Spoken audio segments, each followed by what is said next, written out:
Thank you so much for coming to the celebration of American composers.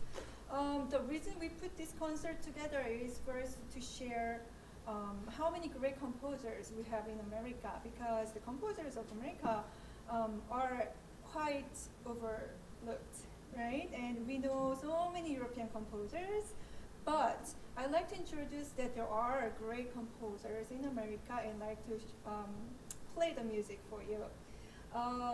The first composer we're going to talk about is Edward McDowell. He was placed in the end of Romantic era, and he studied piano study and composition study in America. However, he went to Paris to study. He came back to America and he was very popular. He was a superstar when he was alive. His pieces were well loved and he performed in many concerts. However, when 21st century came, the American people, especially the musicians, started to think, okay, McDowell's music wasn't that different from European music. It's the end of fading era. It's not really the beginning of opening American era. So his music was a little bit decreasing little by little. However, recently his music is getting more spotlight and his music is more performed and recorded.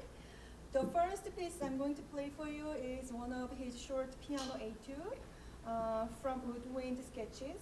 And the second piece was actually composed for piano solo. However, it was well loved. It was arranged into instrumental music, and people started to put some lyrics and started to sing. So we're going to show you in a singing version of the second piece. Just a little bit of talk about the second piece, the named To Wild Rose. McDowell first, he had a summer house in New Hampshire. He was in the vacation. He wrote this little small sweet melody, and he was like, I don't like it so much, and so he just threw that away. And his wife picked it up from the ground, and she thought, oh, it's the loveliest music melody ever. So he reconsidered, and that became part of his music collection. And guess what? That's the most well-loved music by McDowell. So I'm going to play the piano piece, and I'm going to invite the singer. Please enjoy. Thank you.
hope you're enjoying this wonderful celebration of American composers.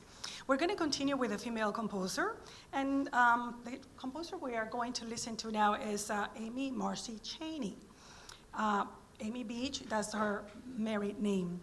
She was born in New Hampshire in 1867 and died in New York in 1944. She was a remarkable child prodigy, meaning that by age 2 and 3 and 4, she could sing and play the piano by ear, which is something very unusual for a child to do. Her mother began to teach her piano, and pretty soon, by age 7, she was able to play her first public piano recital, in which she played works by Handel, Beethoven, and Chopin. Her parents decided to give her a local music education, meaning that instead of sending her to Europe, as it was customary back in the 19th century, it was very common for American talents to travel to Europe to get music education, because Europe has some of the best schools in the world, music schools in the world. She received piano lessons from some of the best musicians here in the US, and also training in harmony and composition. Later on, she was very tenacious, and she wanted to compose also big works, compositional, like for orchestra, so she taught herself orchestration. She made her first orchestra debut with the Boston Symphony Orchestra in 1883. She was only in her 20s. And that same year, she started to publish her own compositions. But upon her marriage in 1885 to Dr. H.A. Beach, all of these initials means Harry, Mr. Harry Beach. She curtailed her performing in accordance to his wishes. So their marriage arrangement was, do not perform in public anymore. You can compose as much as you want, but no performing. So she only did one performance a year. It was mostly, all the proceeds from that concert were donated for charities. Following the death of her husband, she decided she was going to go back and perform. So she resumed her concert career and performed all over the world. She did a tour in Europe to great acclaim. She's considered to be the first female composer to ever be recognized all over Europe. So she composed, by the time of her death, more than 300 compositions. And this is pretty incredible accomplishment, including large works for orchestra, also chamber music, and also piano pieces. The Opus 47 that we're going to play for you today are called Summer Dreams. And it's very appropriate because we're in a very hot summer.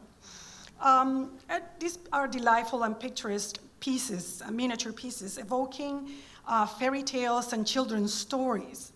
This set of 6 piano duets are written for 4 hands in one piano, so Cindy and I are going to accommodate ourselves to play in one piano.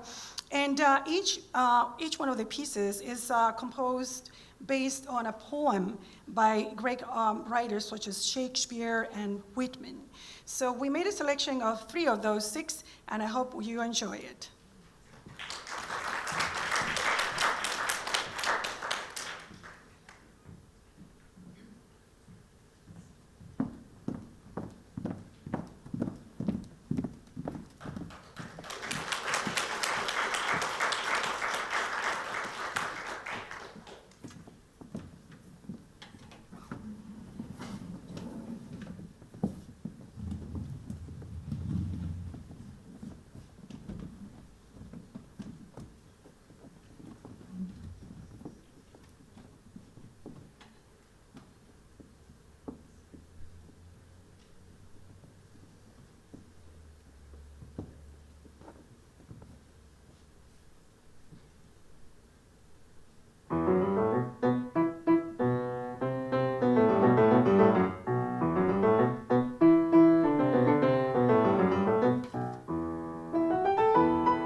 Hello? Okay. So I wanted to tell you a little bit about the next piece, the composer specifically. He lived and worked in New York City, and everybody at the time really loved his music, which is kind of rare sometimes for composers. We don't always appreciate their music until after they're gone, but people really, really loved his music. The piece that I'm going to be playing is sadly one of the last pieces the composer ever wrote. He died about 6 months after the premiere of the piece. The premiere of the piece received glowing reviews. Everybody loved the music, but he got super sick in the influenza of 1918. So he died of complications of that. He had 2 lung surgeries, and we actually have letters that he wrote to the publishing company where he said, when I get back, I'll finish the little flute piece and we can publish it, but I'm too sick to work now. And unfortunately, he never returned. And somebody else had to finish the edition. But everybody loved the music. When they did the premiere, they got a several-minute standing ovation. So it's a pretty good piece of music, and I really, really hope you enjoy it. So thank you.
A little bit more about our composer, Samuel Barber.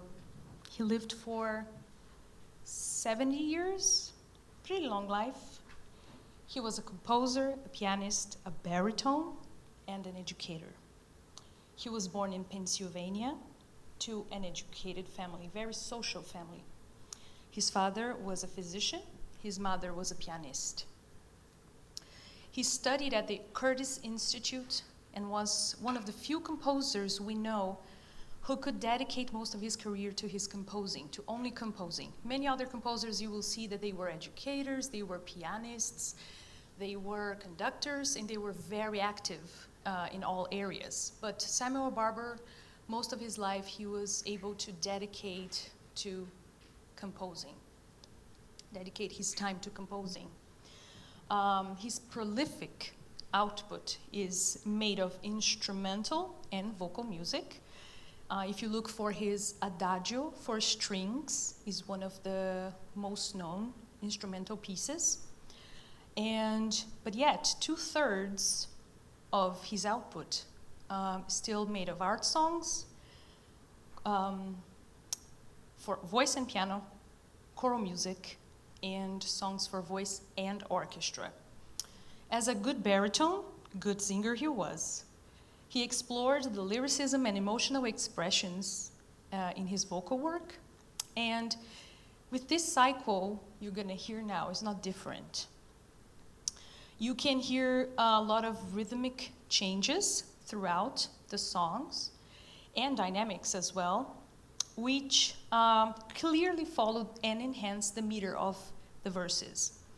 We are performing only 6 of them. They are in total 10. Okay, just so you know. If you're ever curious, make sure you listen to the 10. And you will hear that sometimes some rhythms are irregular to our ears. His Hermit songs, probably his most known song cycle, has poems translated to English, and they are from the 8th through the 13th centuries. They are medieval texts that were written by Irish monks and scholars. And the texts, long or short, were written on the corners of the pages of the manuscripts these monks and scholars were copying or illuminating. So while rehearsing these songs, Mrs. Lee and I discussed a lot about how fascinating it was to dive into these reflections made by them of so many texts that they were so used to, and they still wrote their reflections there for someone to see or not. We don't know. And they had so much to say about religion, their daily life, and the mundane life, without caring too much if their superiors would ever notice them. So, hope you enjoy it.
that Christ came down to her in the form of a baby.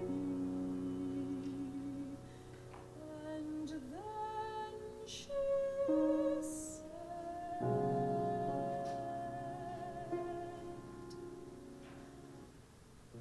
Infant Jesus at my breast, nothing in this world is true, save old tiny nursing you.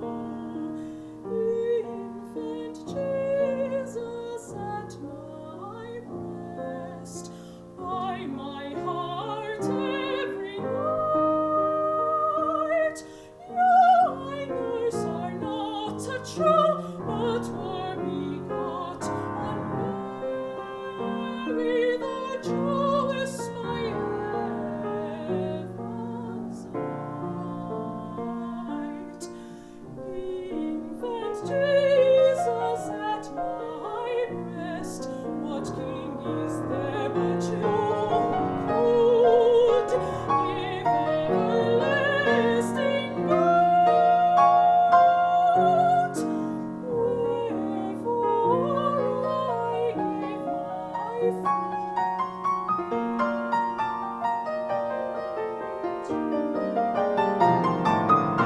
Sing to him, maidens, sing your best. There is none that had such right. To your song is heaven's King. Oh, every night.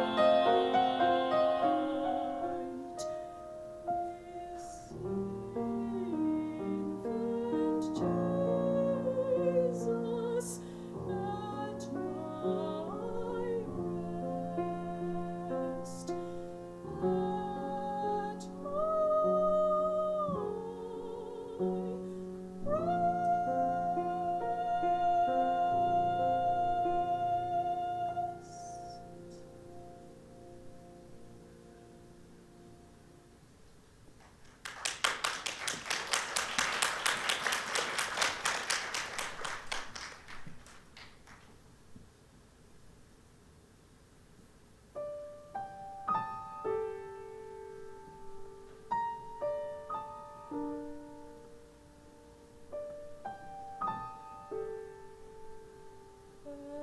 At the cry of the first word, they begin to crucify thee, O Son. Never shall lament cease because of that. It was like the parting of day from night. Oh, sore was the suffering borne by the body of Mary's Son. But sorer still to him was the grief which for his sake came upon his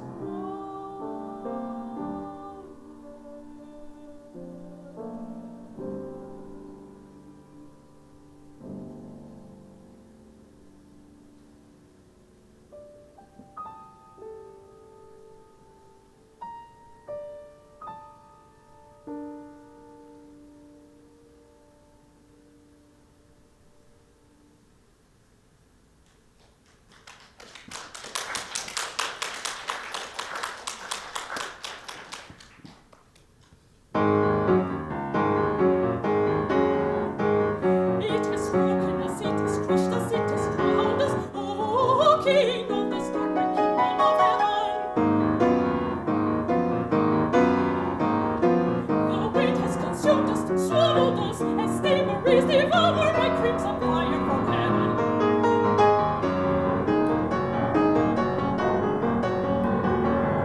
It is broken us, it is crushed us, it is bound us. Oh, King of the starry kingdom of heaven.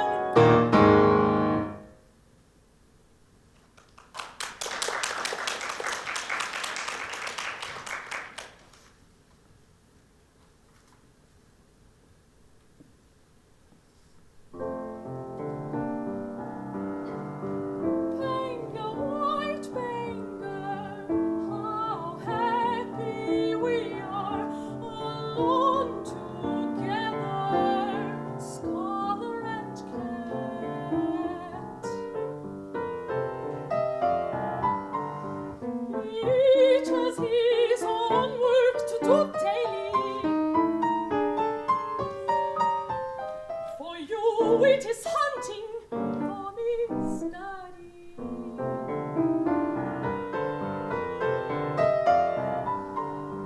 Your shining eye watches the wall. My feeble eye is fixed on a book. You rejoice when your claws entrap a mouse. I rejoice when my mind fathoms a problem.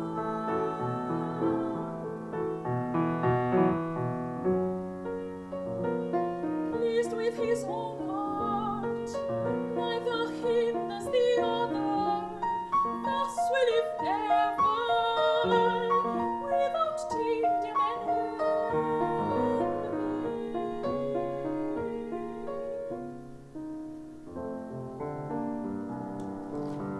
Benga, white Benga, how happy we are, alone together, scholar and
next performer we're going to talk about is George Gershwin. How many of you know about George Gershwin?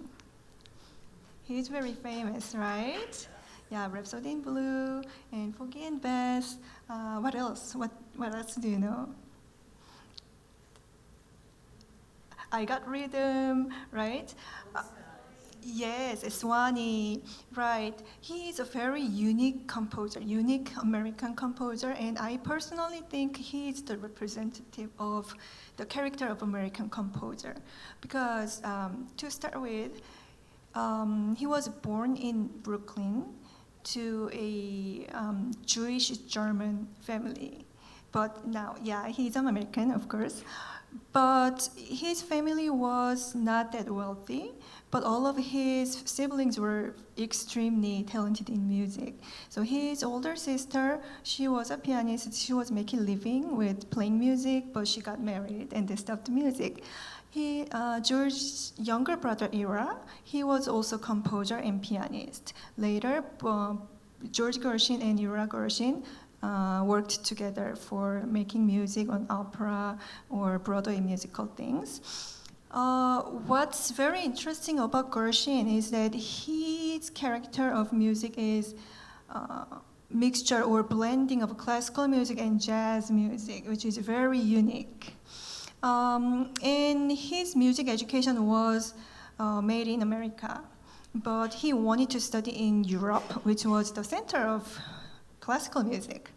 So he went to Paris and asked for lessons to two people, very famous people. One was Nadia Boulanger, who is an older sister of Lily Boulanger.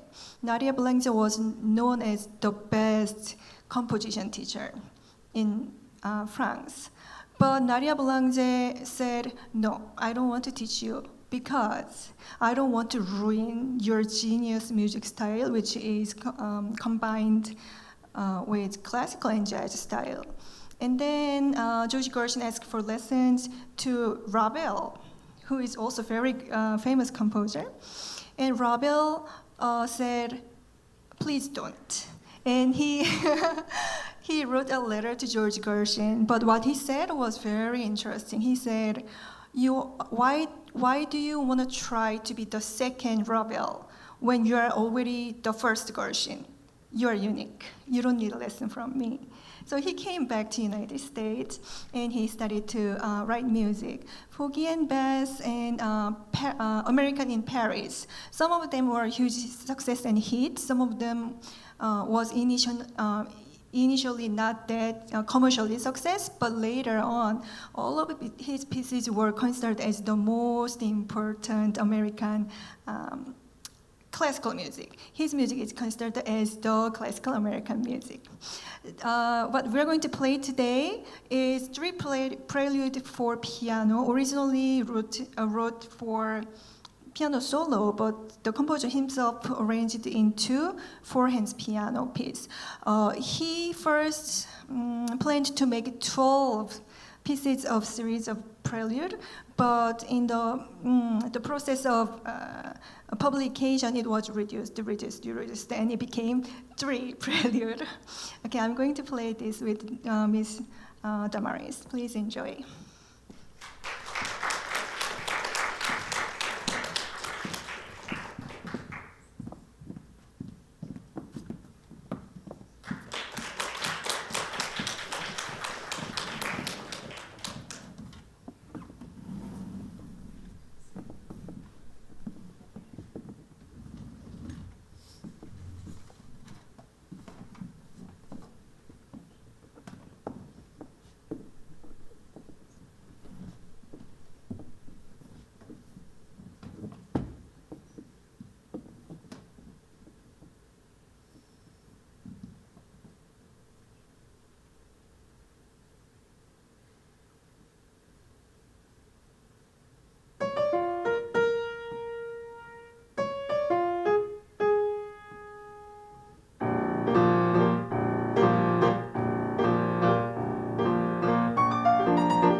So the next piece in the program is by Aaron Copland.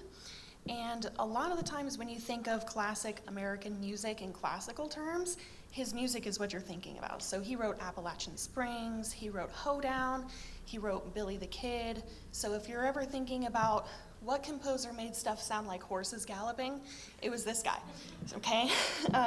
But this piece that I'm playing is called Duo for Flute and Piano, and it's a really important piece of music in flute literature. It was commissioned by many flutists who wanted to honor their late teacher, William Kincaid. And so it's still played today because a whole bunch of flutists got together to ask a very famous composer to write music for us, so we still play it. But the other reason is that it's just such a beautiful piece of music. So I really, really hope that you guys enjoy it. Thank you.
Timothy Brown is the next composer I'd like to introduce to you.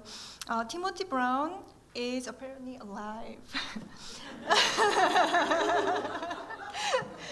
Yeah, the reason I brought him is to show you how the American heritage is continued. And this person was strongly educated both in piano performance and composition, and he's writing many different types of music, piano solo music or orchestral music or even ballet theater music. His pieces are widely performed in the whole United States and also internationally. But he is also a very strong music educator. So probably young kids, you guys might know his name because he writes very elementary level pieces too. That part I really admire him. I have a little bit of, I feel very close to him because some of my students perform many of Timothy Brown's pieces, and I upload that to my YouTube channel. And one day, there was a comment from Timothy Brown himself saying, "Oh, that was great performance." That wasn't it. He continued doing it. So apparently, many of my students got comment from Timothy Brown. Yeah, that was big inspiration. Yes, it is very exciting. And we really feel like we're connected to the composer. I already loved his music, but that made me love him so much more. I personally feel like his style is very close to Chopin, so I like to call him the American version of Chopin. His music is very musical and very easy to understand, and it speaks so much. The piece I like to perform today is Soliloquy. It's written for piano solo. However, it was arranged into many different versions, and it was used for one of the ballet theater as well. I hope you enjoy this.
Leonard Bernstein,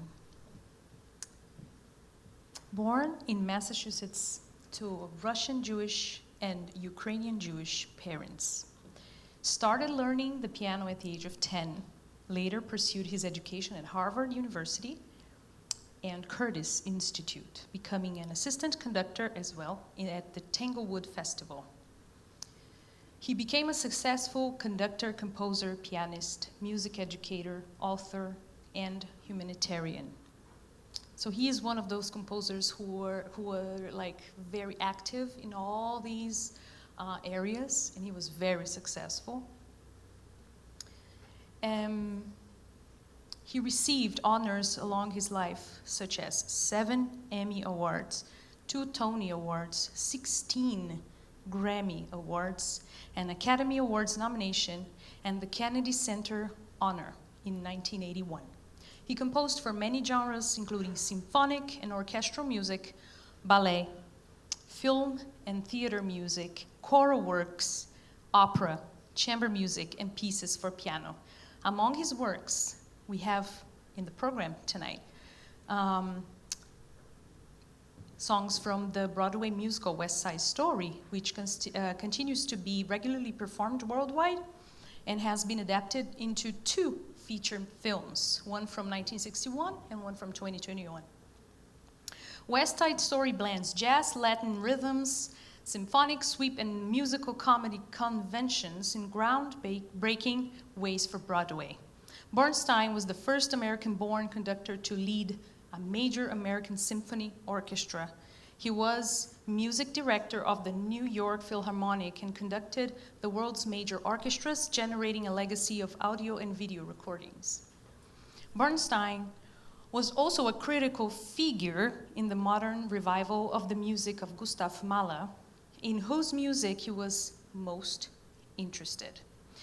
Very skilled pianist, he would often conduct piano concertos from the keyboard. So he would play the solo part and conduct at the same time the whole group of instrumentalists behind him. He shared and explored classical music on television with a mass audience in national and international broadcasts, including young people's concerts with the New York Philharmonic. Bernstein worked in support of civil rights, protested against the Vietnam War, advocated for nuclear disarmament, and raised money for HIV/AIDS research and awareness, and engaged in multiple international initiatives for human rights and world peace. Hope you enjoy the works by this amazing composer.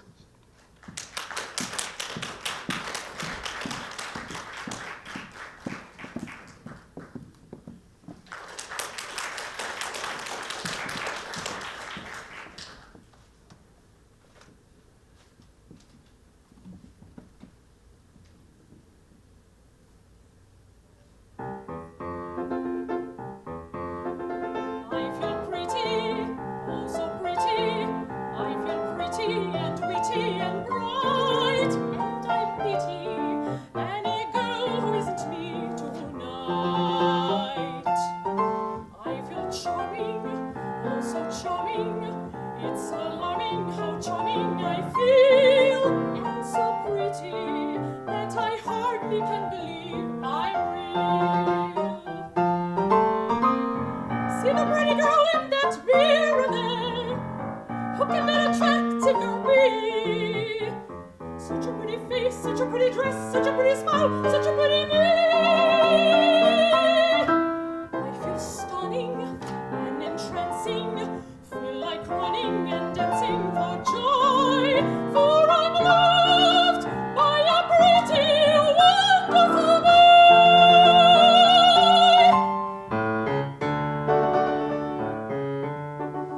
I feel pretty, oh so pretty, that the city should give me its key. A committee should be organized to honor me. I feel teasy, I feel sunny, I feel fizzy and funny and fine, and so pretty, Miss America can just resign.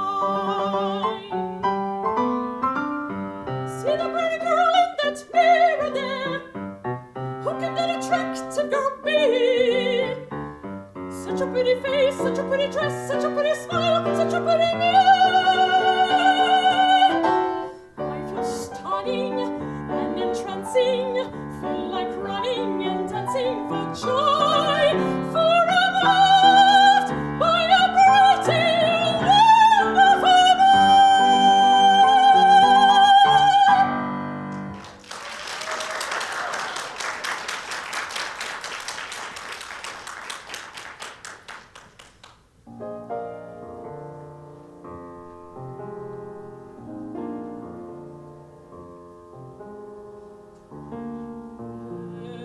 There's a place for us, somewhere a place for us, peace and quiet and open air, wait for us somewhere. There's a time for us, someday a time for us, time together with time to spare, time to learn, time to care. Someday, somewhere, we'll find a new way of living. We'll find a way of forgiving somewhere.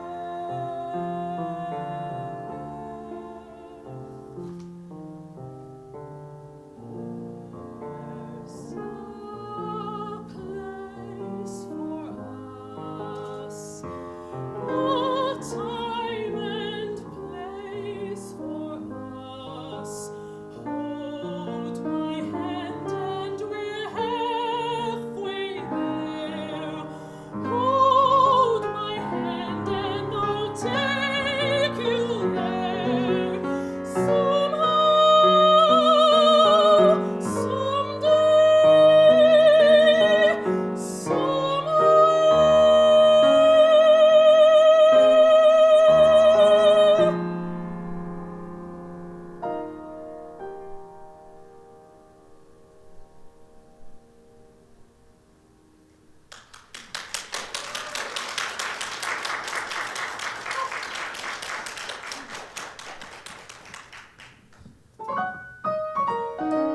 Chapter 1. Now the first way to lose a man. You've met a charming fellow and you're out for a spin. The motor fills and he just wears a helpless grin. Don't bat your eyes and say, what a romantic spot we're in. Just get out, crawl in the car, tell him it's the gasket and fix it in 2 seconds flat with a bobby pin. That's a good way to lose a man. He takes you to a baseball game, you sit knee to knee. He says the next man up at bat will bunt, you see. Don't say, oh, what's a bunt? This game's too hard for little me. Just say, bunt? Are you nuts? With no outs, 2 men on base, and a left-handed batter coming up, you'll walk right into a triple play just like it happened in the 5th game of the World Series in 1923. That's a sure way to lose a man. A sure way to lose a man. A splendid way to lose a man. Just throw your knowledge in his face. He'll never try for second base. 98 ways to go! The 3rd way to lose a man. The lifeguard at the beach that all the girlies adore swims bravely out to save you through the ocean's roar. Don't say, oh thanks, I would have drowned in just 1 second more. Just push his head underwater and yell, last one in is a road nag! And race it back to shore. That's a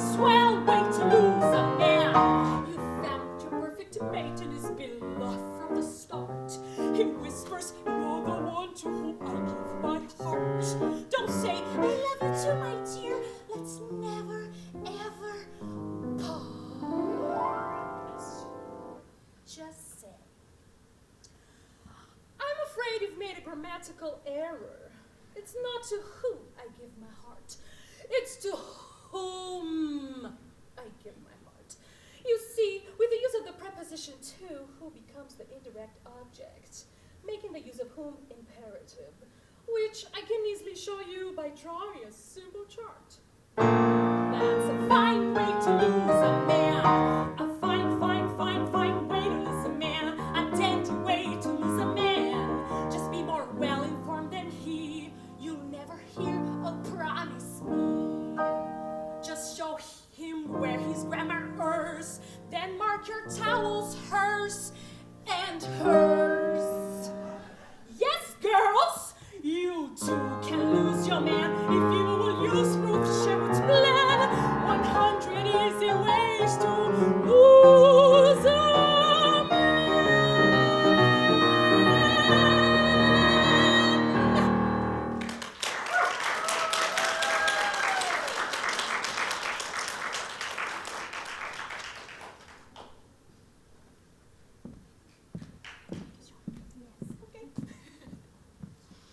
Okay.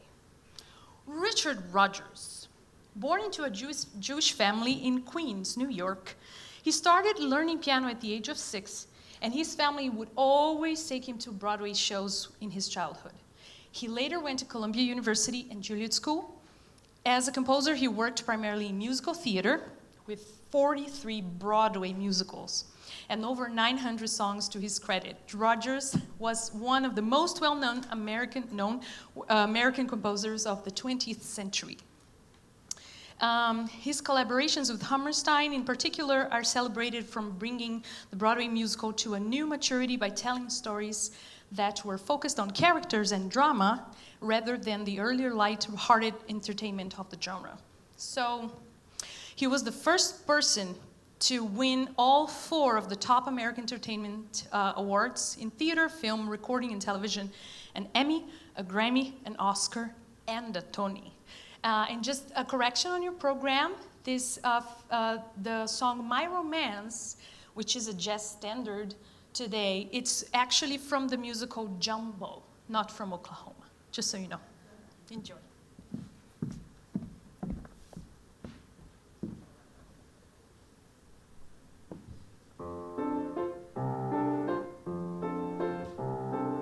Out of my dreams and into your arms I long to fly. I will come as evening comes to a waiting sky.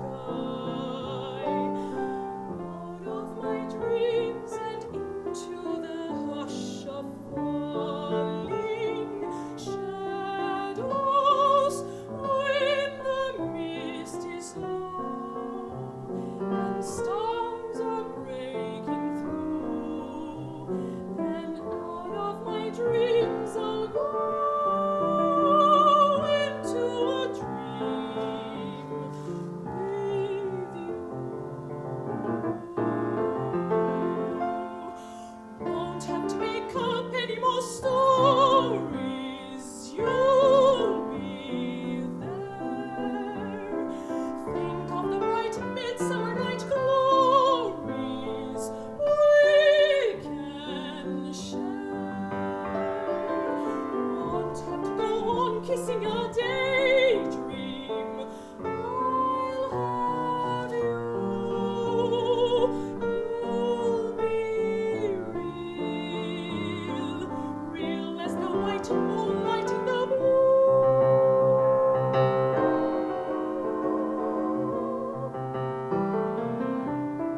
Out of my dreams and into your arms I long to fly. I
I can make my most fantastic dreams come true. My romance doesn't need a thing but you.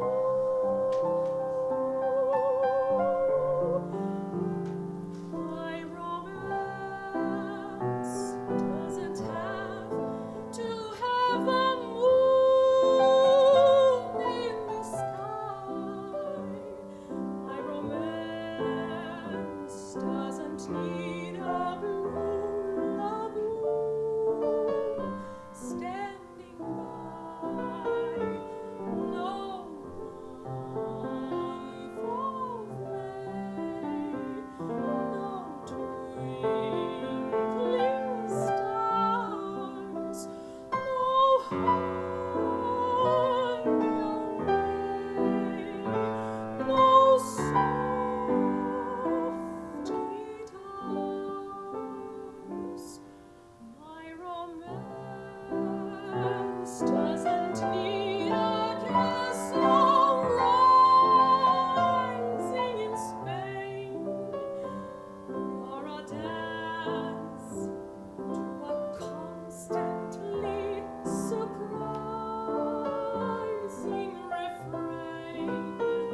Wide awake, I can make my most fantastic dreams come true.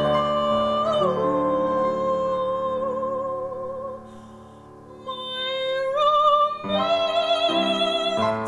doesn't need a thing but you.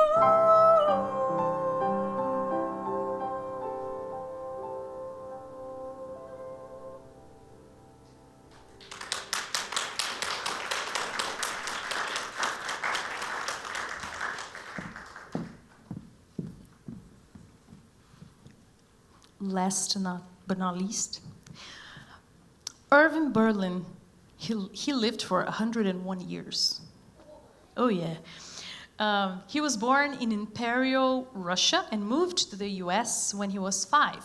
At the age of 13, he left school and started working with the best skills he had learned from his father, singing and playing the piano. While performing at the saloons as a singer, he soon found out the melodies that pleased the customers.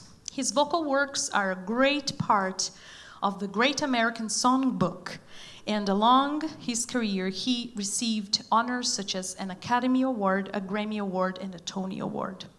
Tonight, this next song could not be more appropriate.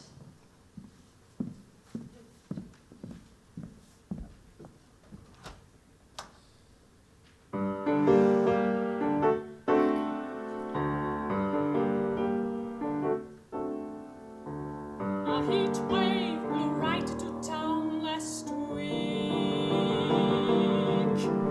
She came from the island of Martinique. The can, she dances will make you fry. The can is really the reason why we're having a heat wave, a tropical heat wave. The temperature's rising, it isn't surprising. She certainly can. She started a heat wave by letting her seat wave, and in such a way that the customers say that she certainly can.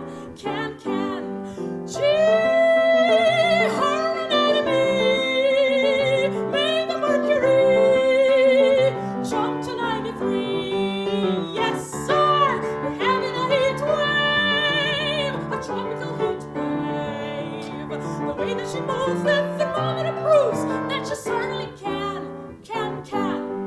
It's so hot, the weatherman will tell you a record's been made. It's so hot, a coat of tan will cover your face in the shade. It's so hot, the coldest maiden feels just as warm as a bride.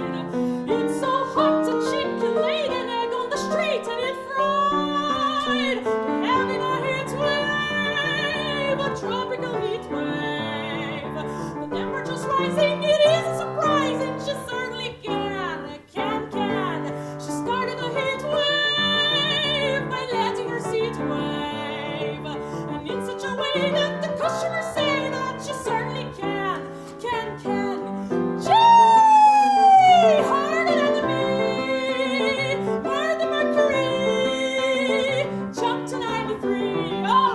Yes, sir, we're having a heat wave, a tropical heat wave.